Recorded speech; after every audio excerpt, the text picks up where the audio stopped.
morning, VTT members. Welcome to another live stream with yours truly. We have some very interesting things to discuss today. I'm looking forward to it. 3 stories, one of them quite tragic, actually.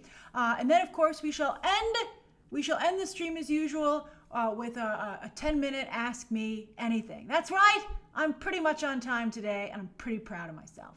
As you know, no videos have gone up today. I feel bad about that. I have filmed and I'm about to edit a Star Wars video about the Benioff trilogy, going with him over with the 2 of them over Rian Johnson.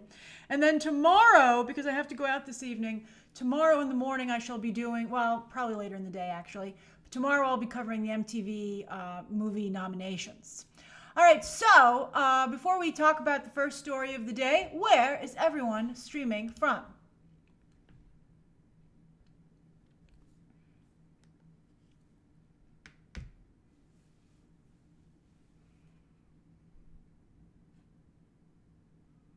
Hi, Hunter. Hi, Max. Glad you made it, Nick. Hi, Junior6288. Anna is wishing I was in sunny Cali, but you're in rainy Connecticut. It's rainy here too. I'm sick of the rain. And Aruda is some pie and chips. I believe that's, you must mean like a British pie with the meat pie, right? Although if you want to eat cherry pie and chips, no judgment. Let's see here. Jason is from San Diego. Rocker Dude is from a calculus classroom. Hello. Hunter will be in Italy tomorrow, but today he's in Ohio. That's quite the trip. Mission Gray, Subway in South Carolina on the way home. John Guzman just got home from work in Delaware. Carol, what did you say? Cruising down the Jersey Turnpike? I hope you're driving your drive home. Seth is, I'm in my backyard eating rice. Let's see here. Tim33 is in Luton in England after a hot day, ready to go to bed. Tim and I shall be chatting soon. He got one of the Skype calls. Hugo has Aladdin tickets. I got my screening. A lot of screenings coming up. I'll update you on some of that stuff. Let me tell you. Hold on. Let me get my schedule. Where is it? Where'd it go? All right. So I did get an Aladdin screening before the embargo, so I will make it. The embargo for Aladdin is this a week from tomorrow at 9 a.m. Eastern Standard Time. I'm seeing Godzilla the next day on the 23rd, and that embargo lifts the following week on the 28th. At 5 p.m. Eastern Standard Time. I'm also seeing Rocket Man on the 22nd, and I'll review that later in the week. Aladdin is going to take precedent over my Rocket Man review. Rocket Man actually debuts on today. I think it can. So you'll be seeing a couple of reviews going up probably any minute. All right, so that's what's going on with screenings and reviews. And the spoiler reviews will go up actually quite close to those reviews as well, because the embargoes are being lifted very close to some of the bigger international release dates. So there you go. A little bit of a heads up. Let's get to today's 3 stories. So the first story of the day, bam! A lot of people were like, oh, I made that off mark. A lot of people were like, oh, you got to talk about Disney Hulu. And I guess I kind of do, but I don't really see much to the story. I mean, I guess it's kind of a big deal. We all knew that Disney was going to kick everybody else out of Hulu. And they did today. Universal is like one of the only people left that has a large stake in the streaming service. And Disney made a deal that said, today, they said, you can stay in here, but we have the right to buy you out, I think by 2024, for a price of like $9 billion. So Universal's like, fine, pay me $9 billion, and I'm going to go launch my free service over here, like we talked about yesterday. I still don't understand. Justin, I'm glad you can enjoy live today as well. I still don't understand why on earth they would have 2 streaming services. I mean, I guess I do get it because it's like some of it's adult content, whatever. They'll put a bunch of Fox shows on there. But I mean, it's weird to me. They have Marvel shows over on Hulu, and they're going to have Marvel shows over on Disney Plus. I mean, is Disney Plus the Disney streaming service, or is it not? I think the division is odd. It's as odd as Disney owning Fox. I think they should have just purchased the little bits and pieces that they wanted and left Fox as a studio on its own. It could have just been, bunted down to a mini studio, I guess. The majors are like the big 6, I think it used to be. Now it's 5 or 4. But it could have been a mini, instead of a major. Maybe that would have been the best choice. But I just feel like I still don't understand the game plan with Hulu, especially because I think Hulu is pretty poorly run. I've subscribed to it when I wanted to watch Castle Rock, which I did not enjoy ultimately. It started out so strong, and then I thought it got really poor. And I also hate their pricing. I hate the way they run their ads. I just don't like Hulu. I'm not a fan of it. So Disney would have to significantly rework it. I mean, I guess it has stuff like Handmaid's Tale, and that could never go on Disney Plus, right? I guess that works. I mean, I guess that's understandable. But I just don't understand why Disney's going to have 2 streaming services. It just makes absolutely no sense to me. I just don't get it. So the branding on that's going to be ridiculous. I guess it'll be like them owning ESPN. You'll be like, oh yeah, I guess Disney does own this. And Hulu apparently does, have a significant revenue. So I guess, why would you shut that down? But it just seems a little weird to me. Bob Iger apparently made a joke today that he was talking at some conference. And he said, we own so much stuff at Disney that I had to go on Wikipedia to see what the list was. And I thought that was pretty funny. Joseph Simpsons, though, is going to be on Disney Plus. So the divisions don't even make any sense. I just don't get it. All right. So that's the first story of the day. Good luck with that, Disney. Good luck with selling that to the consumer. All right, so the second story of the day is like a double-edged sword. All right, so basically the headline is that an arrest warrant has been issued for Kaya Morgan, who was Stan Lee's former business manager, who was accused of mishandling his fortune. He already has a cease and desist restraining order, but now an arrest warrant has been issued for him for multiple counts of elder abuse and also false imprisonment. You might recall people said that Stan Lee was not allowed to talk to anyone or leave his home, and that Kaya Morgan was doing that so that he would be able to speak for him. It's very sad. As you all know, Stan Lee, of course, passed away in November. We got to see his final MCU cameo in Avengers Endgame. He died at the age of 95. He had a very bad situation. Unfortunately, after his wife passed away, he really started to slip mentally. And, he was accused by that home care nurse of abusing him. He assaulted her, sexually assaulted her. But then, of course, other home care workers said that happens a lot with the elderly because they've lost a lot of their mental capacity. So Kaya Morgan obviously took advantage of the situation, but it was also really tragic because Stan Lee's, remaining relative, his daughter, has always had a very estranged relationship with him. And so she really couldn't be counted on either. And she and her husband basically were fighting with Kaya Morgan, not over protecting Stan Lee, but over his $50 million fortune. But Kaya Morgan is the one who falsely imprisoned him. So I hope that it's unfortunate this situation couldn't have been taken care of at the time. I'm sure that the stressfulness surely must have contributed somewhat to his declining health and eventual death, but at least justice will eventually be served. And I think that elder abuse is a real problem, and hopefully this will call attention to it and the validity of the accusations. A lot of times people feel, elder abuse is just the elderly person not knowing what they're talking about or being difficult. But it's a real problem, and it's horrible that it happened to Stan Lee. And hopefully maybe some good can come of it after his death. So it's very serious. The LAPD is very serious and they're slow to react to things, as you know. So the fact they would release an arrest warrant means they mean business. He probably will end up going to jail. And I don't know if for elder abuse, if you would go to like a nice jail, like Felicity Huffman's going to go to for a few months. We're talking like hardcore jail. And if you hurt Stan Lee, I would not want to be in that jail. All right, so that's the second story of the day. Now, the third story, it's a bit of a slow day. Next week's going to be crazy busy, as you just heard. But it's a little bit of a slow day. But I wanted to put a spotlight on Jodie Comer, who I was so thrilled is going to be appearing in Free Guy. They started production today, photography. And they have this wonderful photo that they released of the cast.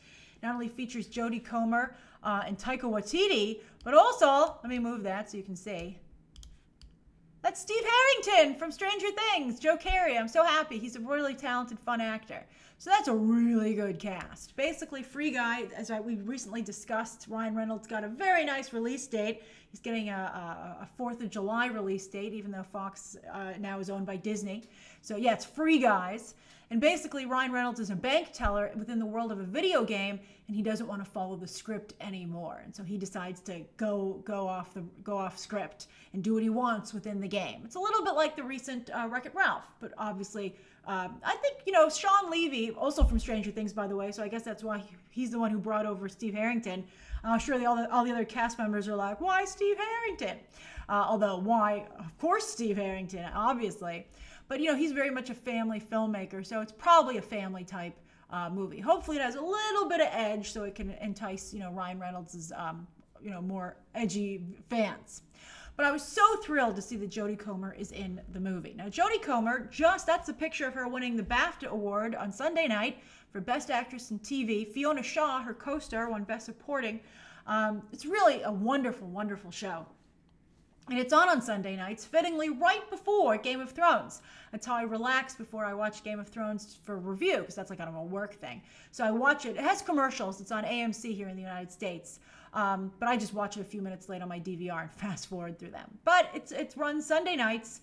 It's really fantastic. It's really caught on, particularly in its second season. It's trended a few times when it's been on, which I was very happy about. Chernobyl trended last night. A lot of good TV getting the recognition it deserves. But in Free Guy, she plays Molotov Girl, which makes me think she's going to have a Russian accent again, which I don't want her to get stuck in a rut, although her Russian accent is very good, as you know from Killing Eve. But she's actually a British actress, though. She's British. Yeah, I watch Barry on Sundays, too. Sometimes I end up having to watch it on Monday because of Game of Thrones. But good TV on Sunday. There's too much good TV on Sunday nights, in fact. But she's really talented. Again, it's called Killing Eve. She's also apparently going to be on Kenneth Branagh's Death on the Nile with Armie Hammer and Gal Gadot. Also a Fox movie. So Fox is really getting into the Jodie Comer business. Fox, we're still using the Fox terminology. I guess now it's like a subdivision of Disney.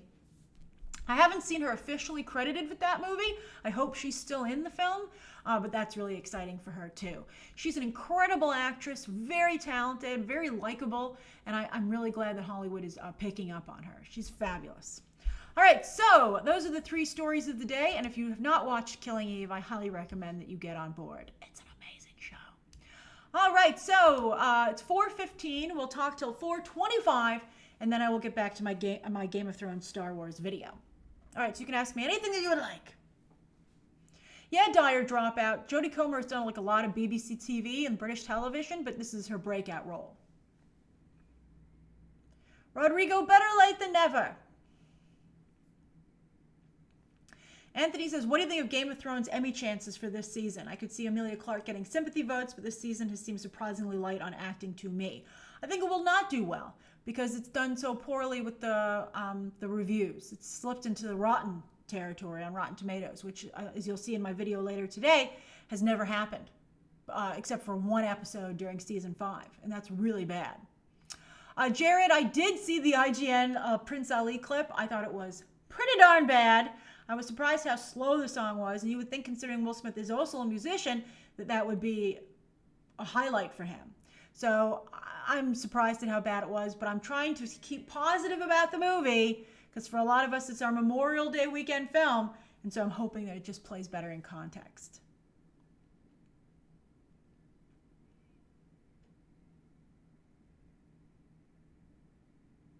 Barton Blackburn, I lost all kinds of childhood toys from the mole. I lost stuffed animals, I lost action figures that I had, I lost everything.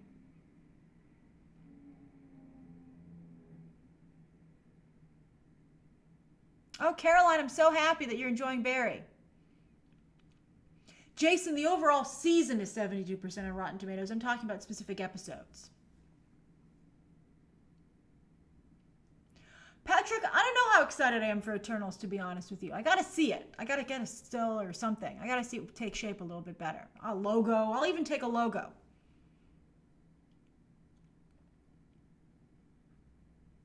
Oh, thanks, Augustin. Nick, the next movie ticket montage, I'm not sure what it's going to be. Part of me thinks it would be Spider-Man, but that's like over the 4th of July, and it's like 6 days, so that might be tough to do. I'm not sure what the next one will be.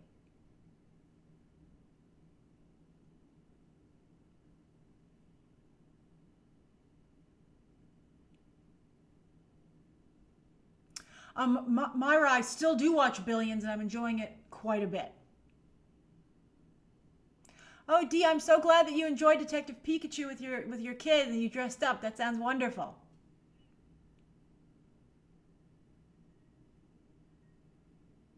The rumors I heard about the Joker movies that the script is just not good, that it's not a good script, and that a number of people feel that way. That's what I've heard. I was offered the chance to read the script, but I don't want to do that. I feel that would just make it impossible for me to cover the film.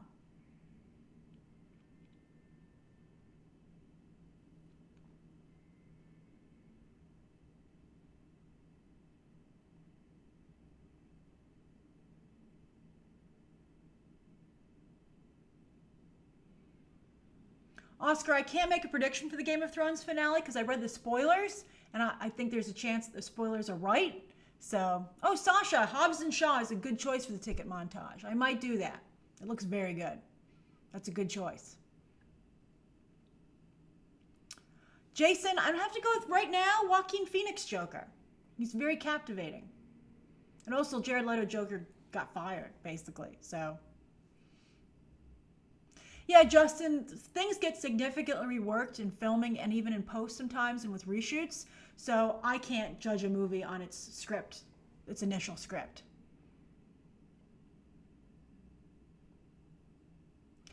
Sarah, the Daniel Craig news, let's just see if it makes them miss their release date. Not necessarily.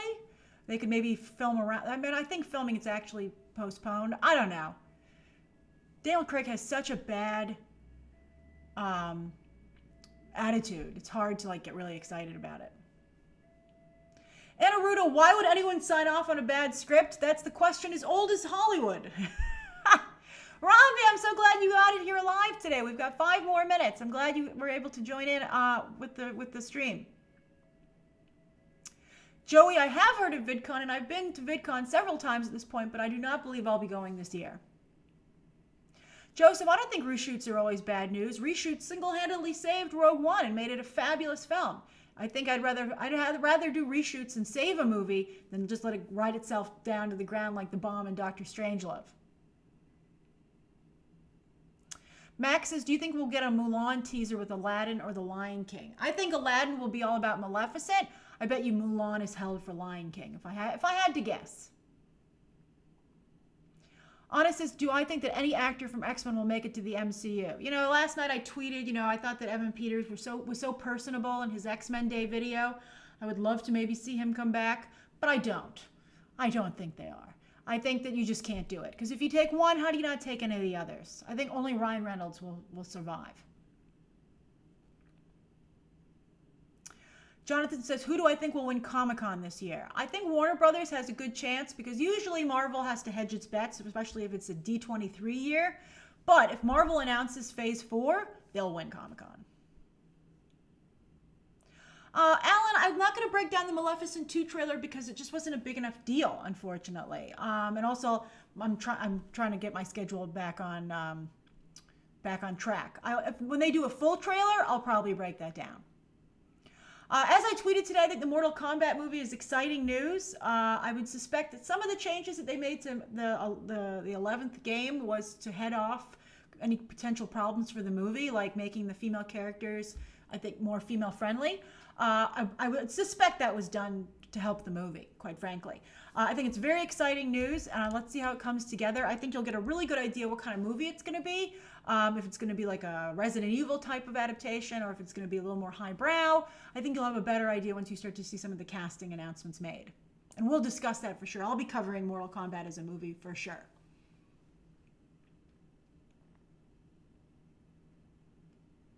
Wonder Woman 84 news. Well, as you might recall, I don't know if you guys remember this, I told you that I've heard she's going to wear the armor in the movie, her golden armor. So we'll see. That could be cool, or it could be horrible. Let's see here. 3 minutes to go.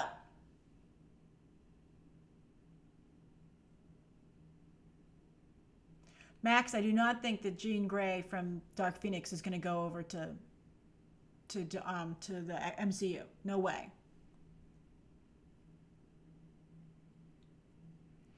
And Ray, if they put Deadpool, maybe an animated series, but I think Ryan Reynolds is like, no. I'm glad you guys like no, not Chris Pine, Chris Evans for Johnny Cage.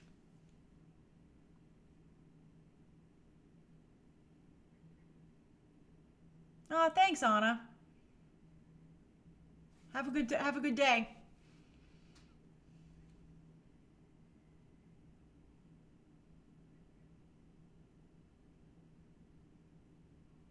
Jason, yes, I think Nicholas Hoult is being considered for Batman, as I've tweeted several times now.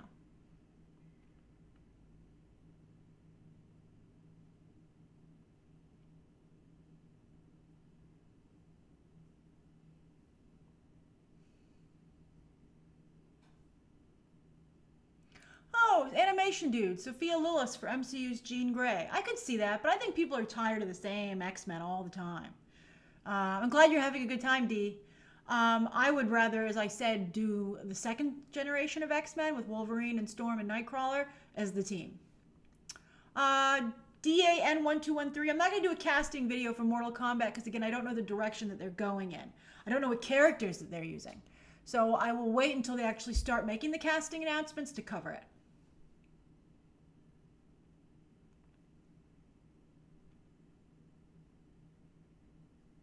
Dane, we have 1 minute left. I'm so sorry.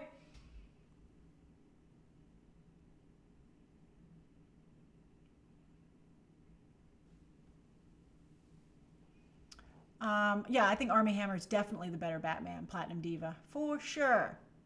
Tim33, I used to play basketball.